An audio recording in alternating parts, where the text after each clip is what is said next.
The views expressed by guests are their own and do not necessarily reflect the views of their organization. Welcome to the Enterprise Knowledge Cast. This is a look into the world of knowledge management, information management, data management, and everything else in between. This is brought to you by Enterprise Knowledge. I'm Zach Wahl, founder and CEO of EK. Today, we are speaking with Lynda King, Director of Knowledge Management at ServiceNow. Lynda, welcome. Great. Thanks to be here. So really appreciate you taking the time. And as I always like to do, I thought we'd start off with asking you to define knowledge management. It's such an abused term out there. So many people think it means so many different things. Would you share your definition and ServiceNow's definition with us?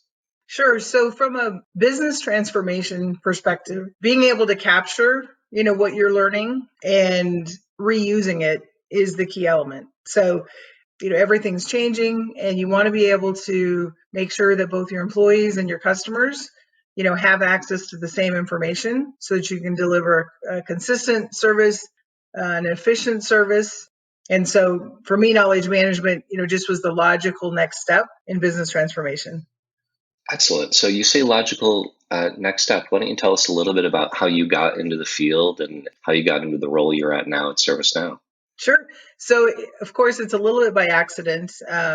Again, this It always is. like way back when, and this was actually before Google. And so we're talking like 1995, 1996. I was leading a global tech support organization, and we needed to provide customer information. And so we had these fix files that we put on our bulletin board system. And that was really considered a knowledge base because customers wanted to know what fixes we had available. And so this was before. And so I remember, we spent $1 million on a system, which of course couldn't deliver what we'd expected.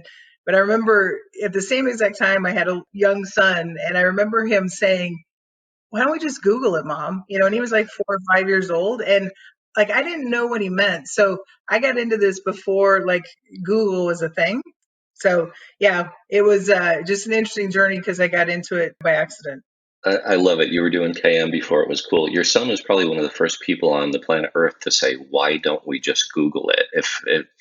Based back in that time, that's amazing. So that makes it sound like you are in a way a self-taught KMer. How have you developed your skills and really figured out how to get this done right?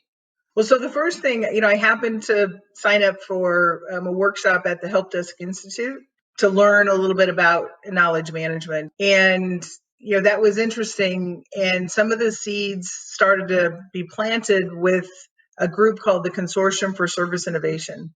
I've been a member of that group for 20 years. And it's kind of a think tank, meaning that we dream about how the future could be, but it's very practical. And so I started, with that group and literally, continue with that group today because we're always thinking about, what are the advancements in technology that can support us? Because honestly, like I said, the technology's never really supported us. And so the idea of then we've got to work around the fact that the technology's not quite there. So then it's the people in the process. So that's really, the kind of the guiding principle that I've used is this concept of create knowledge real time, not have the big formal, almost rigid approach to knowledge management because it doesn't ever seem to sustain.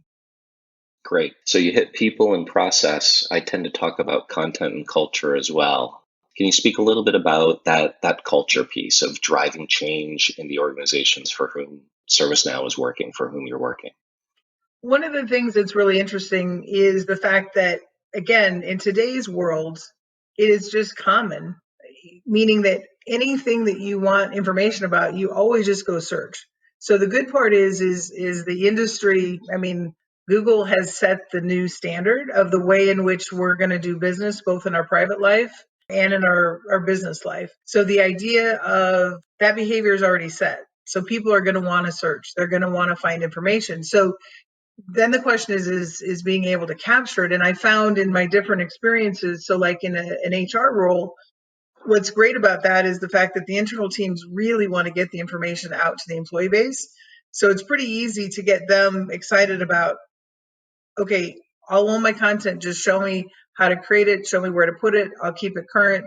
Like I can hardly wait because I need to get this information out to our employee base. So that actually was a little bit easier from the people side in the fact that those departments, are very incented to get their information out. In a support world, it's a little bit different because you're actually creating content for people. It's for the player to be named later, right? You're creating content either for your coworker who might face the same issue or for your customer who might face the same issue, but you don't see the faces. And so it's a little bit more difficult to get that awareness of why this is so important. So I love how you've put this, why it's so important, right? Because people aren't going to be motivated to share their knowledge, to create good content if they don't understand the why of it. So Mm-hmm. what do you do in those cases? How do you explain to somebody who has the knowledge, who could generate the content, why it's so important when they can't see the face of the person asking for it? Over time, it's been interesting because these team members are fairly skeptical. I'm just they've got work to do, they've got cases to solve. And so to take time to actually write something, they first say, well, I'm not a writer. I don't want to be a writer, right? So, and what I challenge them is in two ways. One is if we trust you to talk to our customers and send emails to our customers, like you're a writer. And that's the level of writing that I expect in our knowledge base. Nothing fancy, formal, no foo-foo paragraphs. Like I just want the facts, right? So helping them understand that the expectation of what they're writing is just what they're writing in their case notes anyway. So let's do your case notes right, and we'll automate bringing those over to a knowledge article with a click of a button. Clean that up, and by the time you're closing the case, your knowledge article is already written, right? So that's helping them realize the barrier of I don't want to document things because they're already documenting them in their case notes themselves. That's beautifully said. So you hit on two big points there. One is you're kind of taking the fear away. Oh, I'm not a good writer. Well, you don't have to be. You just need to Mm-hmm. know how to write an email. And then you also mentioned the ease of it, using the technology as an enabling factor so that it's simple. It's a click of a button. It's not something that's complex or hard for them to do. So that's fantastic. Now, a lot of this I'm sort of interpreting from the perspective of when a ServiceNow customer needs your guidance, you get brought in. You are the expert to play that role. I have that right? Yeah. Yep. Talk to me a little bit about ServiceNow's own knowledge management. How are you all eating your own food, so to speak? When I joined ServiceNow 3 years ago, one of the things you can tell from a culture perspective is as you're onboarding, do they have knowledge articles? I mean, is that how you onboard, right? And so I was really surprised to realize we almost take it for granted because you don't do anything within the company if you don't have a knowledge article. So our products are all released with knowledge articles. Internal communications always have a link to a knowledge article. So it's part of our core culture with everything that we do that we document it as a knowledge article. And so that actually helped the team realize, okay, that's just what we do at ServiceNow. And being able to leverage our own technology in the space, has helped immensely because I don't have Sure. to go buy a tool and spend money that. I just work with our product management teams, to continue to invest in the product and deliver the features that I need. And then our customers benefit from those investments also. That's phenomenal. It's interesting that strikes me as that dream of the organization who is doing KM without calling it KM. They're just doing their job, and it feels natural to them. That's very mature. That's fantastic. Mm-hmm. How do you think it got there? Because it sounds like it was already that way when you arrived. Yeah, for the most part, and I think it was related to the fact that we were using our own products, right? So when Yeah. I joined, I mean, there were 30 knowledge bases that were owned by different teams, and only two of them were customer facing. So the idea is we had all these different teams already documenting, and I think because we're an enterprise level company doing some new things, obviously we're a private cloud based business, but that's really important. We're managing our customers' most important assets because we're running their systems for them. So to have and be able to prove from a compliance perspective that we have documented processes, think that was required for this business model of we're running the business on their behalf, and therefore we have to be able to prove that we have all this documented in the way in which we're going to run our business. And that's where these customers, learn to trust that we really have our act together and, have this strong foundation from a process perspective. Wonderful. So it sounds like there's some good leadership in there, good culture from the start, and also just a real responsibility for the task that y'all are undertaking. That's great. Talk to me a little bit about how you'd recommend somebody get in the field of knowledge management. As you shared your story, you were doing it before you even knew what KM was. You were doing it before it was cool. So what would you say to somebody now who's maybe looking at a program or at the beginning of their career? What's your advice for them? Well, I would definitely, because these aren't things that you learn, in school. I mean, it's a principle that we don't spend enough time, I think, focusing on. So you're going to need to, look for industry opportunities. The Consortium for Service Innovation is a great place because all of their content is publicly available. Their workshops are publicly available to learn about this idea. And the KCS model started in support, but quickly that model applied to HR. That model applied to, the services environment. So it started to sprinkle through, all the teams within a company. So that's where I would probably start is look for organizations that have that core experience. And like I said, this organization for 20 years has been in the trenches in how do we make this better in every department in the company. Wonderful. Now, ServiceNow has obviously been hugely successful, and I imagine you are from time to time hiring somebody to do knowledge management for the organization, either internally or externally. What do you look for in a prospect? Yeah, so it's interesting because I just recently hired 3 people on our team, and the first thing that I ask is where do they fit on the continuum of structure and chaos?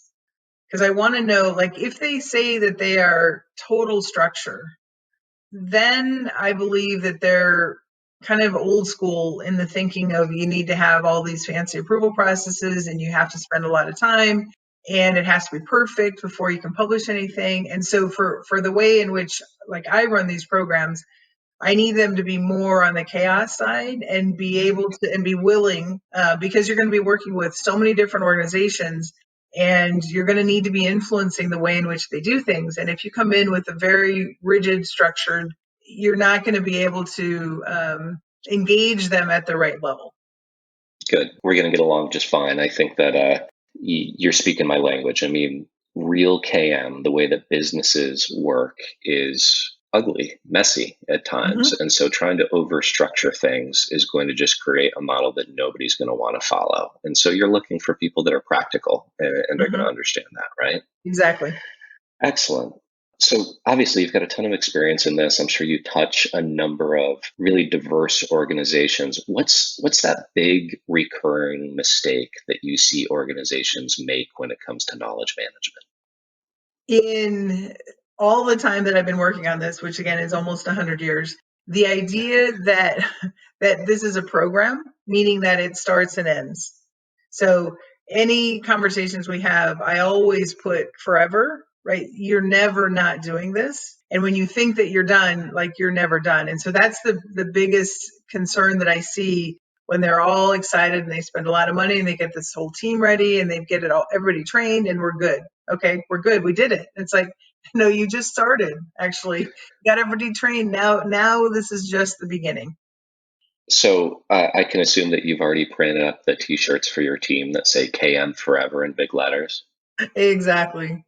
Wonderful. So talk to me about almost the opposite. What must an organization do to have a successful KM program? If you can burn it down to those just, top priorities that it can't be successful without.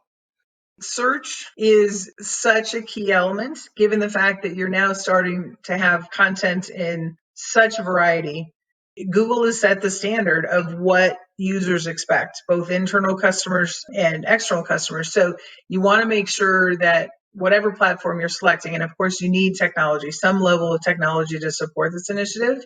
And you need to see that search is something that whatever technology you're selecting, that they're committed to continuing to enhance the search experience.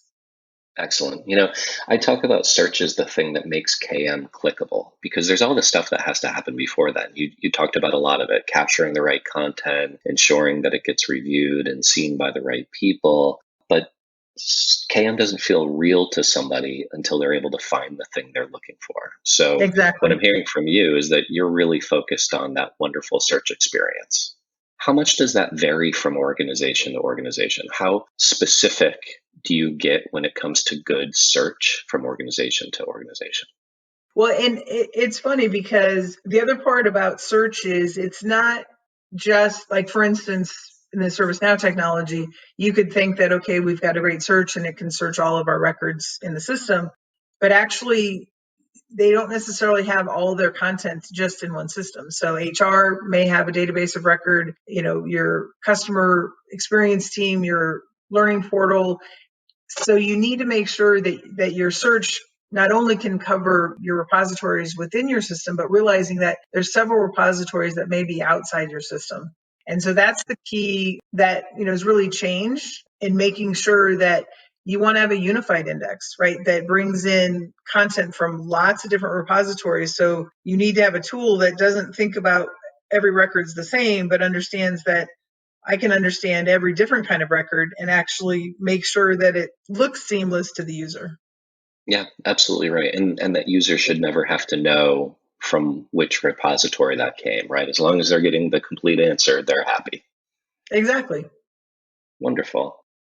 Well, Lynda, thank you for your time. Really interesting stuff. And you are sitting at an incredibly important place within the KM sphere right now. Obviously, a ton of ServiceNow users. So thank you again, Lynda. This has been really interesting.